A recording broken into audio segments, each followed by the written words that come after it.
Fala pessoal, beleza? Esse é o Seixo de Ccash, um podcast criado pela Dinamite Criativa, criado para te ajudar com assuntos de design e outros assuntos que vão além do design, para que assim você possa se tornar um designer completo e bem-sucedido. E o tema de hoje é: nem todo cliente é o cliente ideal para você.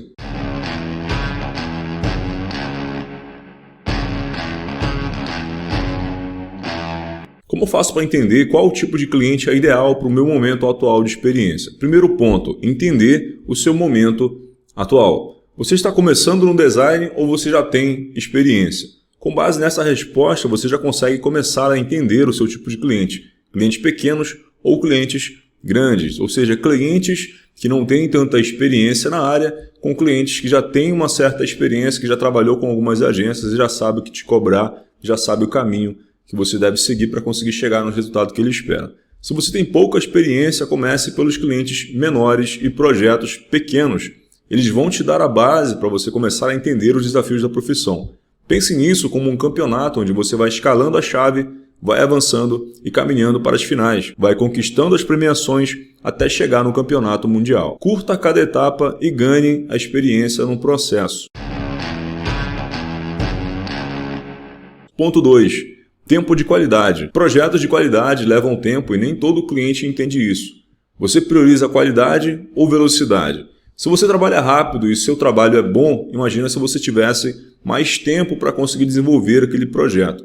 Qual tipo de cliente você quer atender hoje? Prazo apertado ou tempo de qualidade? Existem pessoas que conseguem desenvolver um projeto muito bom num tempo bastante curto, mas essas pessoas geralmente cobram muito barato.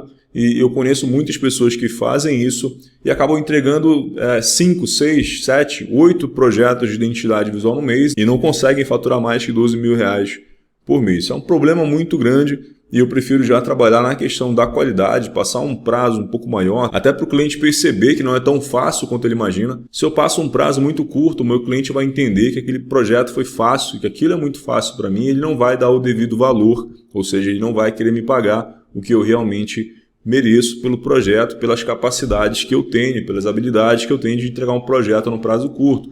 Quando a gente passa um prazo maior, o cliente vai entender que o que vai ser entregue vai ter muito mais qualidade e ele vai agregar um valor muito maior. Então, com o tempo, eu comecei a perceber isso. Eu comecei a fechar projetos grandes quando eu comecei a passar prazos maiores. Isso tudo também com base na qualidade do trabalho que eu entrego. Quando o cliente chega dizendo que ele está com um prazo super apertado e baixo orçamento, eu já descarto de cara. Esses são os clientes que mais dão dor de cabeça.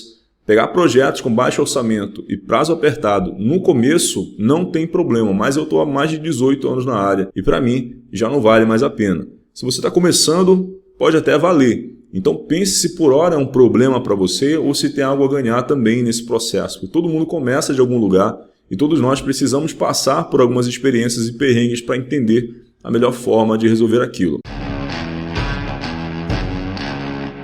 Ponto 3. Você tem capacidade para fechar com um cliente grande? Saber apenas design não vai te ajudar, porque fechamento de projeto não tem a ver com a habilidade de saber grid, ou Pantone, ou proporção áurea. Tem a ver com a habilidade de negociação. E se você não dominar essa área, você vai perder muitas oportunidades. Você precisa saber diferenciar o momento de falar de design e falar de negócios, executar uma tarefa que precise de conhecimentos técnicos de design, de marcar uma reunião e falar sobre negociação e empreendedorismo.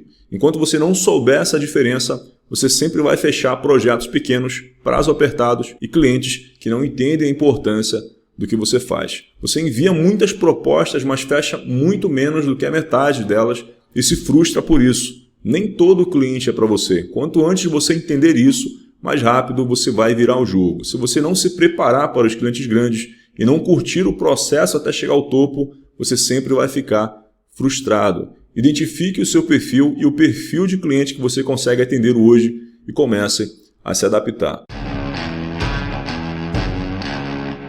Ponto 4. Aprenda a escalar. Quando eu falo de escalar, eu não estou falando apenas de valores de projetos, faturamento, mas também de qualidade de cliente. Quando você estiver começando, é normal começar com clientes pequenos e aos poucos ir melhorando o seu nível de cliente. Eu comecei com projetos de R$50 em 2004, escalei para 200, para 800, até chegar a cobrar 120 mil em um projeto. Foi um longo processo de 18 anos, escalando, melhorando o meu nível de trabalho, experiência com negociação, negócios, marketing, entendimento do mercado nacional e internacional e várias outras habilidades que eu precisei desenvolver para me preparar para os grandes clientes e os grandes projetos. Se preparem e vá melhorando o seu nível de cliente, porque sem a preparação, infelizmente, você vai continuar atendendo o mesmo nível de cliente. Me lembro muito bem quando eu comecei a mudar o nível de cliente que eu atendia.